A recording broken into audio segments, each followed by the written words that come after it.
عراق میں ایک یونیورسٹی میں تقریب کے دوران کچھ خواتین سٹیج پر تھیں اور پرفارمنس کے دوران ان نے برقع پہنا ہوا تھا اور آہستہ آہستہ انہوں نے پرفارمنس کے دوران ہی وہ برقع پہلے نقاب اتارا اور پھر اپنا جو برقع انہوں نے پہنا ہوا تھا وہ انہوں نے اتار کر یوں پھینک دیا.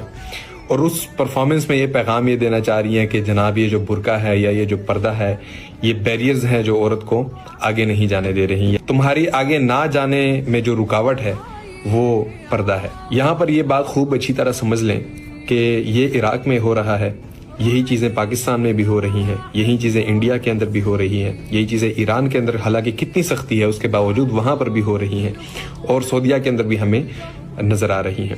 تو یہ پوری دنیا میں یہ جو عالم کفر ہے نا یہ عالم اسلام کے پیچھے پڑ چکا ہے. اور یہ ٹارگٹ عورتوں کو کیوں کر رہے ہیں اس کی وجہ بھی میں آپ کو بتاتا ہوں. دیکھیں صلاح الدین ایوبی رحمۃ اللہ علیہ نے جب القدس کو فتح کیا تو تمام جرنیلوں کو لایا گیا وہاں پر گرفتار کر کے.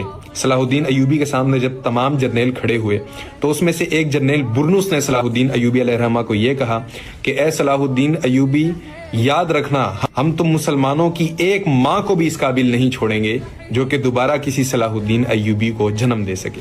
یعنی اس نے ٹارگٹ کس کو کیا؟ عورت کو ٹارگٹ کیا. اور عورت کیا ہے؟ عورت ہی ایک پوری نسل کا پہلا مدرسہ ہے.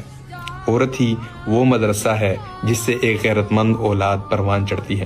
اگر اسی عورت کا مدرسہ ہی بگاڑ دیا جائے, اسے بے پردہ کر دیا جائے, اس کے اندر سے وہ دینی حمیت اور غیرت نکال کر باہر پھینک دیا جائے تو اس عورت کے مدرسے میں پڑھنے والا جو بھی بچہ ہوگا وہ کبھی بھی بہترین مومن مسلمان اور غیرت مند شخص بن کر نہیں ابھر سکتا.